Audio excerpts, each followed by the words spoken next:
The whole purpose is that you have come through a party seat, you go and face the electorate again, whether with that party, independent or a third party. That's the whole long and short of this, Malas. Have your lordship ever heard this happening except in some very rare cases in England or other democracies? There's no concept, I've come on a party, I'll either resign or I'll just leave that and fight again from another party. That was the whole purpose of this. But what you are telling the court is that no, I will affirmatively not resign. I will not go to the EC. Why? Because I'm scared that somebody will disqualify me. But then what was Mr. Ashok Sen enacting in 1985? He's enacting a power of disqualification for changing a party.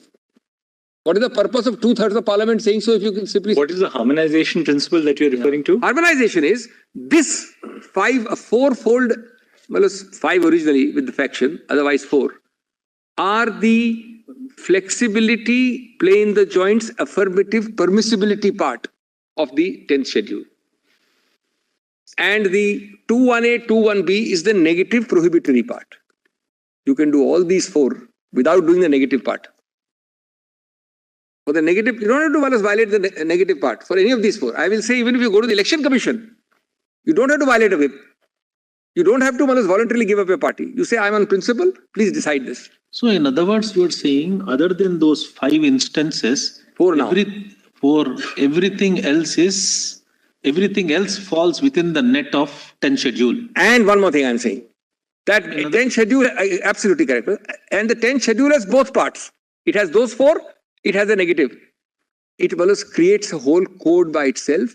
Harmonization means that your lordship will adopt my submission and interpretation because it harmonizes the negative and the positive. Now for 30 seconds, see if your lordship does not adopt the harmonization principle. The only thing a lordship will have to validate is a 3-step procedure. There's nothing else, It's staring a lordship in the face. The 3-step procedure, I want to ask myself, in which case will the 10th schedule bite? Let's be very blunt. What your lordship will do is your lordship's domain. But today, your lordship's other option, other than my option, which I am submitting most humbly and respectfully, is adopt the 3-step procedure or validate it or recognize it. But then how will 10th schedule apply? It cannot. And then, your lordships would be actually adopting an interpretation which reduces the 10th schedule to vanishing point. Actually vanishes, then vanishing point, it vanishes. Every case of defection, I will say, I'll not resign. I won't go to the EC. I won't merge. Merger is given to you by the para 4 of the 10th schedule. I will not do it. But, as your lordships was told, I am the party, I am the overwhelming majority, I am the main person, I am it. I am it. Therefore, to hell with the 10th schedule. So, on principles of interpretation and much more so of constitutional interpretation than even statutory, this is a much better way to look at it than the contrary view. Because your lordship gives meaning to both sides and your lordship does not adopt something. What is this other adoption which is propounded to your lordships? On the high moral principle of democracy, dissent, free speech. Each of my 4 options gives you that option. So what the 10th schedule does is, it says, I am giving you a free speech option. I am giving you a democracy option, but within my own terms. I am not giving you a jungle raj, free speech and democracy option. Otherwise, why would I enact a 10th schedule? See, but merger, Dr. Singhvi, was not an option open to them because they were not claiming to merge their party with either the BJP or any other party. With respect, I'm sorry to interrupt. Why not? So, merger was not an option. No, it was an option. They did not choose to exercise it. You're right. That's correct. It's an option. They chose not to exercise an option. In the abstract, but they were not following the merger route at all because it's not their case that, look, this part of the Sena that's exactly my point. With another party. That is not That's here. exactly my point with greatest humility. Then the only point is that in a situation like this, where they say that we have lost faith with the leader of the party, yes, then the only option according to you, is that you resign and recontest. No. I will stick to my 4 options. That's I'll say all the 4 options are No. What do they do then? No. Whereas resign is one. Right. these 9 people will merge with another political party. Why not? But the fact that I don't exercise an option... That is not an option, because merger means that their political identity as the Shiv Sena is lost then. Well, then in that case, if the 10th schedule says that I recognize only this path of exit from this room, you can't say I'll make a new tunnel to get out. But Dr. Singh, part of your argument is a problematic argument. Problematic. I'll tell you why. Because your argument postulates that if you have a dissension, then the only way you can express the dissension is to leave the party and merge somewhere else. They say, sorry, we don't want to leave. I mean, ideologically, I am a Shiv Sena man. I don't want to leave, he says. He says, I don't want to leave the party. So, as per kindly see the consequences. Even if somebody applies to the election commission at the initial stage instead of in the legislative assembly and says that we now want the political party to... That we are the political party, recognize us. So even that, according to your argument, is impermissible then? No, because... So because that's outside the... So long as... 5 instances that you have given. No. One of my 5 is EC. He's not resigned. No. One is resignation, one is split, which is gone now, one is merger.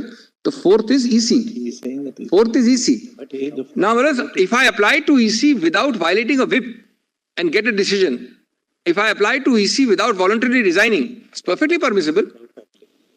I can't be saying I'll topple first and then I'll apply to EC. So remain a member, be a part of it and contemporaneously... Vindicate your principle. Absolutely. But I just see the reverse of it. But just consider how it will apply. You first topple the government, then you go to the EC.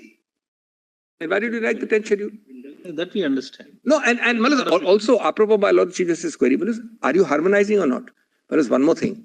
The fact that you don't choose consciously not to exercise an option does not mean you can wish away the option. The option is a constitutional option. It's a constitutional option. It's as equal to split as it was earlier. You don't exercise it, it really amounts to saying this, I want to avoid the 10th schedule. So I will put blinkers and close my eyes to 4 options available. 4 constitutional options, the 5th one is deleted. And I will choose a new option, which is only the 3-step procedure. First, disable the speaker. 2nd, approach the governor. 3rd, be sworn in. See, the negative prohibition in the 10th schedule is twofold. 1, voluntarily giving up a membership. And 2, defying a whip, 21A, 21B. The 10th schedule certainly does not have any provision by virtue of which there is a prescription if you do not give voluntarily, if you do not give up the membership of the party and yet exercise the right of working your remedies within the party. Then you cannot be held to be a defector. Right. And that is the whole purpose.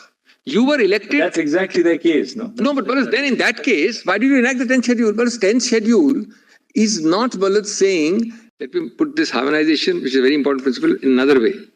What is the scheme of this entire system? Well, if your lordship were to make a standard as broad as if you have a dissent, you can violate the 10th schedule, then your lordship is unmanageable. But your argument, Dr. Singhvi, would be, the extreme argument on this side, which possibly you can adopt also, is that any dissension amounts to the voluntary giving up of the membership of a party. No, I'm going to give more. I'm not extreme. The other argument is extreme. I'm going to give a harmonized answer. Immediately to that, the principle can never be dissent. I'm not happy, therefore I can go. 3 answers. 1, everybody has dissent. Which political party? There are enough inbuilt outlets within the party to express dissent. 1. That is what your lordship will always say. 2. The dissent within the party at the appropriate fora can be followed by any of these 4. 3. You, if you are having dissensions and you are not satisfied with the party system, then you will simply express it that I am resigning or going away with 9/10 of the people. But how will you say that mere disagreement entitles me to topple? Here they have not expressed dissent. Well, it's not a case of dissent. I have not gone out and spoken against the party. Dissent plus, this is dissent plus. Dissent plus toppling. Your lordship remembers I started, I think there was a Navam Revia hearing. Your lordship notices 191.2 and 194. Your lordship may not remember that, but just kindly turn to that for a minute. 191 bracket 2 is a clear statutory, the constitutional prohibition in the 10th schedule saying you shall be disqualified. That's the 10th schedule comes from 191 bracket 2. Now, 194, which follows 2 clauses later, says, subject to the provisions of this constitution, there shall be freedom of speech in the legislature. And 19(1)(a) is even more reasonable restrictions. Now, it can't be that mere saying free speech, I can violate, I'll violate, you can act within the party constitution. Whatever the party constitution allows. Some party constitutions have even appellate bodies, some have 2-level things. You can actually do all of it. Before you go by these 4 escape routes of merger, resignation, you can do all of it. But ultimately, if it doesn't work, you have to take these 4 routes. And 194(1) makes it clear, subject to the provision of this constitution and to the rules and standing orders regulating the procedure, there shall be freedom of speech in the legislature of every state. This is not an open-ended charter. And plus, kindly see the consequence. Dr. Singhvi, according to you, when does the governor then order a trust vote? No, the governor has no role at all in such a situation. Governor, first answer your lordship is when the government is formed. Or when the government is about to be formed. That's the inception argument. The governor will never come into a 10th schedule situation. It's what is the lordship considering? An intra-party dispute. At the end of the day, what is this dissension? I don't like you. I don't like you. Intra-party. How does it come to intra-party dispute? How does it even recognize it? There are all kinds of feuds going inside parties. How does my lord lay down in English language a judicially manageable standard to control the governor peeking into intra-party disputes? It will be the thin end of the wedge. This is nothing but political party A intra. The governor will deal with some constitutional issue or something relating beyond intra-party. And how will the governor deal without any specific article, mind you, in a sense, superseding and overdoing the 10th schedule, which is a constitutional article, with 191(2), which we tend to forget. 191(2) read with the 10th schedule. The couple of things. Step 1 was, as we saw, the three steps that you told us. Just yes, 1 second, I'll just go back to it. Correct, Minister. Notice of removal to the speaker. Yes. Resolutions given to the governor and the act of being sworn in as CM. Correct. There's one step earlier, probably one step which you can also add there, which was the governor's trust vote communication. I'm grateful, Minister. I'm grateful. Right. Now, 4-step procedure. Suppose, notice of removal of the speaker, we are not really called upon to adjudicate upon the validity of the... Kya hai bhai? You said 3 o'clock, so they can... No, abhi time hai. No, except in Navam Rebia. Your lordship, if your lordship chooses to refer, would have that issue. Navam Rebia, if we choose. In the broad, no, I'm saying it arises. I'm not saying your lordship may have to for this case.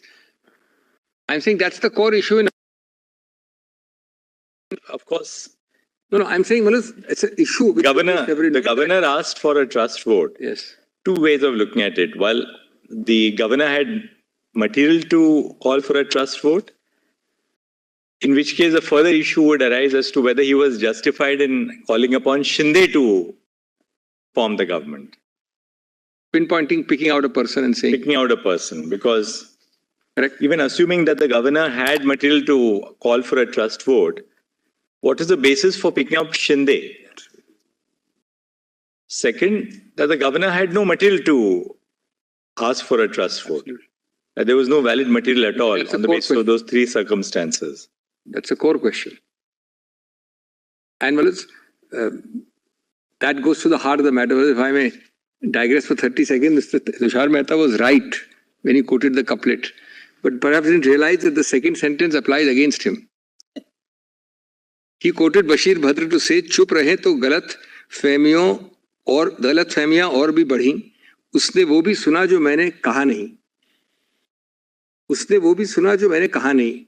The governor in his letter at 326 PDF talks of a resolution to exit the government, which doesn't exist at page 55 as the resolution is held there. So he's hearing things jo The resolution doesn't say that we are exiting the government. Yes. So he heard something. We had wanted to. Well, I found a more appropriate one for Mr. Mehta. I found a more appropriate phrase for Mr. Mehta with us. Not Bashir, but... So really, question was whether there was a valid exercise of power by the governor to call for a trust vote. And but what happens if we come to the conclusion that there was no valid exercise of power by the governor to call a trust? Everything false. Everything false is very... No, I'll be dealing with Bomai. That's the core question. Your lordships is saved a lot of unnecessary exercise if your lordship comes to that conclusion plus follows Bomai.